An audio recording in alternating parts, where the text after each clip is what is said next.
भूतचिंतन श्री गुरुदेव दत्त. श्री स्वामी समर्थ. तुम्हा सगळ्यांचं स्वामी श्रद्धा यूट्यूब चॅनलवर खूप खूप मनापासून स्वागत. स्वामी कृपेने तुमचा आजचा दिवस शुभ जावो. स्वामी महाराज तुमच्या सर्व चांगल्या इच्छा पूर्ण करोत हीच मी माझ्याचरणी प्रार्थना करते आणि आजच्या व्हिडिओला सुरुवात करते. तर आजच्या व्हिडिओमध्ये आपण बघणार आहोत कुलदेवीची ओटी कशी भरावी. बघा, नवरात्रात कुलदेवीच्या ओटी भरण्याला खूप जास्त महत्त्व आहे. जशी तुम्ही कुलदेवीची मनापासून सेवा करत आहात ना, तसंच कुलदेवीच्या ओटी भरण्याला सुद्धा या नवरात्रीमध्ये खूप जास्त महत्त्व आहे. तसं वर्षातून एकदा आपल्या कुलदेवीच्या शक्तिपीठावर जाऊन तुम्हाला ओटी भरायची असते. वर्षातून एकदा तरी आपल्या कुलदेवीची ओटी भरल्याच गेली पाहिजे. ही खूप जास्त महत्त्वाची गोष्ट आहे, परंतु आपल्याकडनं सहजासहजी त्या गोष्टी शक्य होत नाहीत. पण बघा, नवरात्रीमध्ये आपण जेव्हा घट मांडतो किंवा तुम्ही कुलदेवीची कोणतीही सेवा करत असाल, कुलदेवीचा अखंड दिवा तुम्ही लावत असाल किंवा तुम्ही सेवा करत असाल किंवा नसाल, पण घरच्या घरीसुद्धा तुम्ही कुलदेवीची ओटी भरू शकता. आपण मूळपीठावर जाऊन कुलदेवीची ओटी भरतो किंवा एखाद्या मंदिरात जाऊन देवीची ओटी भरतो, परंतु आपण आपल्या घरात कुलदेवीची ओटी भरण्याला विसरतो. बघा, आजच्या व्हिडिओमध्ये मी तुम्हाला आपल्या घरी कुलदेवीची ओटी कशी भरावी आणि अशीच सेम ओटी तुम्ही जेव्हा तुमच्या कुलदेवीच्या शक्तिपीठावर जाल तेव्हा अशीच सेम ओटी तुम्हाला भरायची आहे. तर आपल्या कुलदेवीची ओटी कशी भरावी, कोणते मंत्र म्हणावे, त्यात कोणत्या गोष्टी तुम्हाला महत्त्वाच्या आहेत, ही सगळी संपूर्ण माहिती मी तुम्हाला आजच्या व्हिडिओमध्ये देणार आहे. आता बघा, स्त्रीची ओटी का भरली जाते. स्त्रीला ईश्वराने हा अधिकार दिलेला आहे की ती विश्वाची निर्मिती करू शकेल. स्त्रीच्या ओटीपोटात बाळाची निर्मिती होत असते, म्हणून स्त्रीची ओटी भरण्याला खूप जास्त महत्त्व आहे. आपल्या कुलदेवीची ओटी भरण्याला सुद्धा खूप जास्त महत्त्व आहे. आणि बघा, कोणत्या महिला ओटी भरू शकत नाहीत, तर ज्या महिला प्रेग्नेंट आहेत 1 ते 9 महिन्यापर्यंत त्या ओटी भरू शकत नाहीत. बघा, आपण जेव्हा आपल्या कुलदेवीची ओटी भरतो तेव्हा सगळ्यात जास्त महत्त्वाचं करून जरीची साडी घ्या. काठापदराची जी जरीची असेल ती साडी घ्या. मी जरीची साडी का म्हणत आहे ते मी तुम्हाला सांगते. जेव्हा आपण कुलदेवीला जातो किंवा घरी आपण कुलदेवीची ओटी भरतो तेव्हा आपण जेव्हा जरीची साडी घेतो ना, तेव्हा याच्या सुतामध्ये ही क्षमता असते की देवीपासून ज्या सात्विक लहरी निघतात ना, ती सात्विक लहरी या सुतामध्ये आकर्षित करून घेण्याची क्षमता असते. म्हणून जरीची साडी घेण्याला खूप जास्त महत्त्व आहे. आणि जरीच्या साडीसोबतच तुम्हाला नारळाचं सुद्धा खूप जास्त महत्त्व या ओटीमध्ये आहे. नारळ का महत्त्वाचं आहे ते पण मी तुम्हाला सांगते. नारळ जेव्हा आपण ओटीमध्ये ठेवतो तेव्हा देवीपासून ज्या सात्विक लहरी निघतात ते नारळ शोषून घेतं आणि ते नारळ नंतर आपण फोडून खात असतो. त्यामुळे अर्थात काय होतं की त्या सात्विक लहरी आपल्यामध्ये पूर्णपणे सामावल्या जातात. म्हणून ओटीमध्ये नारळाला खूप जास्त महत्त्व आहे. तुम्ही एखाद्या स्त्रीची ओटी भरत आहात, त्या स्त्रीची ओटी भरताना तुम्ही कोणतीही साडी घ्या, काही हरकत नाही. पण जेव्हा तुम्ही कुलदेवीची ओटी भरत आहात ना, तेव्हा जरीची काठापदराची साडी पाहून घ्या. साडी नऊवार असली तर अतिशय उत्तम, नाही नऊवार तर 6वार असली तरी चालेल. आता बघा, ओटी कशी भरावी ते मी तुम्हाला सांगते. आता बघा, ओटी भरताना सगळ्यात आधी ताटामध्ये साडी ठेवायची आहे. साडी ठेवल्यानंतर तुम्हाला त्याच्यावर खण ठेवायचा आहे. साडीमध्ये जरी ब्लाऊज पीस असला तरी तुम्हाला खण घ्यायचा आहे, लक्षात घ्या. तुम्ही ओटी फक्त खण नारळाची सुद्धा भरू शकता, काही हरकत नाही आहे.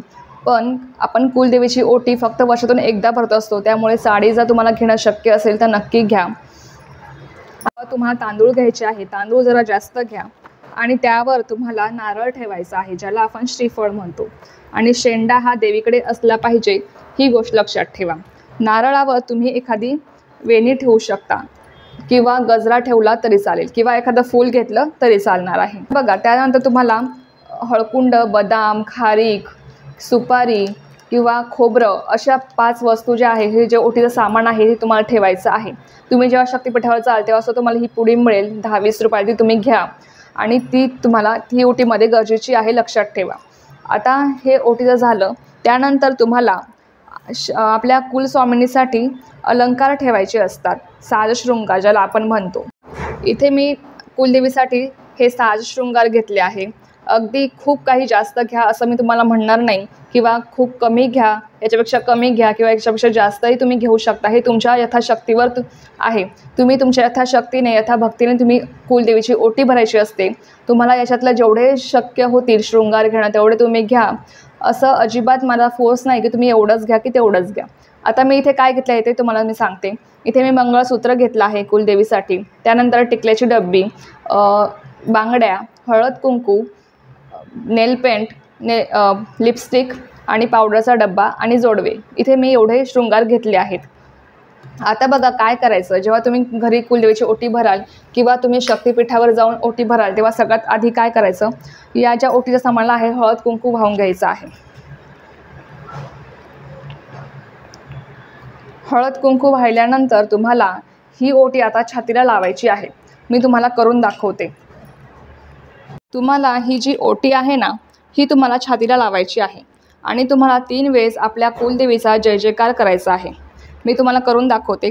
उदयोस्तु श्री महाकाली महालक्ष्मी महासरस्वती राजराजेश्वरी आई साहेब, बोल अंबे माते की जय, बोल अंबे माते की जय, बोल अंबे माते की जय. उदयोस्तु श्री महाकाली महालक्ष्मी महासरस्वती राजराजेश्वरी आई साहेब, बोल अंबे माते की जय, बोल अंबे माते की जय, बोल अंबे माते की जय. उदयोस्तु श्री महाकाली महालक्ष्मी महासरस्वती राजराजेश्वरी आई साहेब, बोल अंबे माते की जय, बोल अंबे माते की जय, बोल अंबे माते की जय. आता 3 वेळेस जय जयकार करून तुम्हाला ही जी ओटी आहे ती आपल्या आईच्या चरणांजवळ लावायची आहे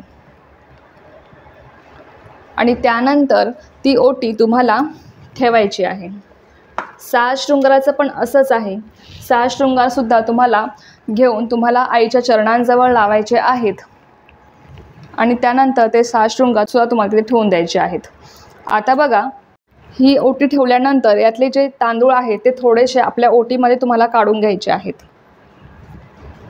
आणि त्यानंतर तुम्हाला ही ओटी अशी ठेवल्यानंतर तुम्हाला सिद्धकुंजिका स्तोत्राचं पठण करायचं आहे. लक्षात घ्या, ही ओटी अशी ठेवल्यानंतर तुम्हाला 1 वेळेस सिद्धकुंजिका स्तोत्राचं पठण करायचं आहे. बघा, सिद्धकुंजिका स्तोत्राचं पठण तुम्ही जर केलं नाही तर तुमची ओटी अपूर्ण आहे असं मानलं जातं. तुम्ही घरी जरी ओटी भरली तरी तुम्ही 3 वेळेस आईचा जय जयकार करायचा आहे छातीला लावून. त्यानंतर ही ओटी ठेवायची आहे आईच्या चरणांशी आणि त्यानंतर तुम्हाला सिद्धकुंजिका स्तोत्राचं पठण करायचं आहे. जरी तुम्ही शक्तिपीठावर जाऊन ओटी भरली तरी तुम्ही 3 वेळेस जय जयकार करायचा आहे. ओटी छातीला लावून 3 वेळेस तुम्हाला जय जयकार करायचा आहे. त्यानंतर ती ओटी आईच्या चरणांजवळ ठेवायची आहे आणि त्यानंतर ती ओटी घेतल्यानंतर तुम्हाला सिद्धकुंजिका स्तोत्राचं पठण करायचं आहे. सिद्धकुंजिका स्तोत्राचं पठण तुम्ही जर केलं नाही तर तुमची ओटी अपूर्ण आहे असं मानलं जातं. त्यामुळे सिद्धकुंजिका स्तोत्राचं पठण करायला विसरू नका. आता सगळ्यात महत्त्वाची गोष्ट म्हणजे ही की या ओटीच्या सामानाचं काय करायचं. आता तुम्ही जर घरी कुलदेवीची ओटी भरली, नवरात्रात तुम्ही कुलदेवीची ओटी कधीही भरू शकतात. शक्यतो कुलदेवीची ओटी अष्टमीला भरली तर अतिशय उत्तम आहे किंवा नवमीला सुद्धा तुम्ही भरू शकता. आता बघा, तर या ओटीचं काय करायचं. आता ही जी ओटी आहे त्या ओटीच्या सामानाचं काय करायचं, तर ही ओटी, ही जी साडी आहे ती तुम्ही स्वतः परिधान करू शकता. त्यानंतर हे जे 6 शृंगार आहे ते तुम्ही स्वतः वापरू शकता आणि हे नारळ, तुम्ही हे नारळ जे आपण श्रीफळ ठेवलं आहे ओटीमध्ये ते तुम्ही फोडून खाऊ शकता. ही वेणी अर्थात तुम्हाला डोक्याला लावायची असते आणि हे तांदूळ जे आपण ठेवले होते ते तांदळाची तुम्ही खीर करून खाऊ शकता. आता ही ओटी तुम्ही स्वतः वापरू शकता किंवा बघा, हीच ओटी तुम्ही जर 1-2 महिन्यात जर तुमच्या कुलदेवीला जाणार असाल मूळ पीठावर, तिथेसुद्धा तुम्ही हीच ओटी अशीच घेऊन जाऊ शकता. नाही तर तुम्ही एखाद्या सुवासिनीला अष्टमीला जेवायला बोलवून, घरी जेवायला बोलवायचं एखाद्या सुवासिनीला अष्टमीला आणि तिला ही ओटी अशीच द्यायची आहे.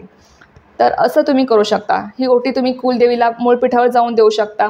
एखाद्या सुवासिनीला आपल्या घरी जेवायला बोलवून तुम्ही तिला ही ओटी देऊ शकता किंवा तुम्ही स्वतःसुद्धा ही ओटी वापरू शकता. तर अशा पद्धतीने तुम्हाला या ओटीच्या सामानाचं काय करायचं आता हे तुम्हाला समजलं असेलच. आता बघा, या ओटीमध्ये तुम्हाला दक्षिणा ठेवायची आहे. तुमच्या यथाशक्तीनुसार तुम्ही दक्षिणा ठेवा. 51, 21, 11, 101, 201 किंवा 501 रुपये जरी तुम्ही ठेवले तरी चालतील. आता त्या दक्षिणेचं काय करायचं, तर ती दक्षिणा तुम्ही दानपेटीत टाका किंवा त्या दक्षिणेचा वापर तुम्ही फक्त देवाच्या कामासाठीच तिचा वापर करा. इतर कामासाठी ती दक्षिणा खर्च करू नका. आता हे झालं. आता बघा, तुम्ही जर कुलदेवीला गेला तुमच्या शक्तिपीठावर कुलदेवीच्या, तेव्हा तुम्ही अशीच सेम ओटी घेऊन जायची आहे. लक्षात ठेवा. जरी तुम्हाला मी अजूनही सांगते की ओटी तुम्ही तुमच्या यथाशक्तीनुसार भरा. तुम्ही जर खणनाळाची जरी ओटी भरली तरी चालणार आहे, परंतु आपण कुलदेवीला वर्षातून एकदा जात असतो, त्यामुळे कुलदेवीची अशी जर ओटी भरली तर अतिशय उत्तम. नाही तुम्हाला शक्य, तुम्ही खण, नारळ, तांदूळ आणि जे ओटीचं सामान असतं, काजू, बदाम, खारीक, खोबरं, हळकुंड, ह्या ज्या 5 वस्तू असतात, तर त्या 5 वस्तू जरी तुम्ही घेतल्या तरी चालतील. असं काही नाही की तुम्ही एवढंच घ्या. तुम्ही तुमच्या यथाशक्तीनुसार तुमची कुलदेवीची ओटी भरू शकता. पण जर तुम्ही कुलदेवीला गेल्या तर तुम्हाला अशी ओटी घेऊन जायची आहे. ओटी तुम्हाला छातीजवळ लावायची आहे. 3 वेळेस आपल्या आईचा जय जयकार करायचा. त्यानंतर ती ओटी, अर्थात तिथे गुरुजी असतील तर त्यांच्याजवळ ती ओटी द्यायची. ते गुरुजी ती ओटी तुमची आईच्या चरणांजवळ लावतील आणि आईच्या चरणांजवळ लावून ती ओटी परत तुम्हाला देतील. तर त्यानंतर तुम्हाला तिथे जर तुम्हाला आईच्या समोर जर उभं राहून सिद्धकुंजिका स्तोत्र म्हणणं शक्य असेल तर नक्की म्हणा. जर नसेल शक्य तर तुम्ही जिथे कुठे तिथे बसाल, शक्तिपीठावर गेल्यावर तुमची ओटी भरून झाल्यावर जिथे कुठे तुम्ही बसाल तिथे तुम्हाला सिद्धकुंजिका स्तोत्राचं पठण करायचं आहे. हे झालं. सिद्धकुंजिका स्तोत्र म्हणायला तुम्हाला 1 ते 1.5 मिनिटं लागतील, त्यापेक्षा जास्त वेळही लागणार नाही. म्हणून सिद्धकुंजिका स्तोत्राचं पठण करायला विसरू नका. जोपर्यंत तुम्ही आईचा जय जयकार करत नाही आणि सिद्धकुंजिका स्तोत्र म्हणत नाही तोपर्यंत तुमची ओटी ही पूर्ण भरल्या गेली आहे असं मान्य होत नाही. म्हणून जय जयकार करायला आणि सिद्धकुंजिका स्तोत्र म्हणायला विसरू नका. तर अशाच पद्धतीने तुम्हाला ओटी भरायची आहे. ओटी नवरात्री तुम्ही कधीही भरू शकता, पण अष्टमीला किंवा नवमीला भरली तर अतिशय उत्तम आहे. आता याच्यामध्ये तुम्हाला कोणतीही शंका नसेल, जर काही शंका असेल तर तुम्ही मला कमेंट बॉक्समध्ये विचारू शकता. तर चला, ही खूप महत्त्वाची माहिती मला तुमच्यासोबत शेअर करायची होती. तर झालेली सेवा मी स्वामी महाचरणी आणि आई भक्तचरणी रुजू करते आणि आजचा व्हिडिओ इथेच थांबवते. तुम्हाला जर ही माहिती आवडली असेल तर व्हिडिओला लाईक, शेअर, सबस्क्राईब करायला विसरू नका. पुन्हा भेटू अशाच एका नवीन व्हिडिओसोबत किंवा नवीन विषयासोबत. तोपर्यंत सर्वांना श्री स्वामी समर्थ. जय जय स्वामी समर्थ.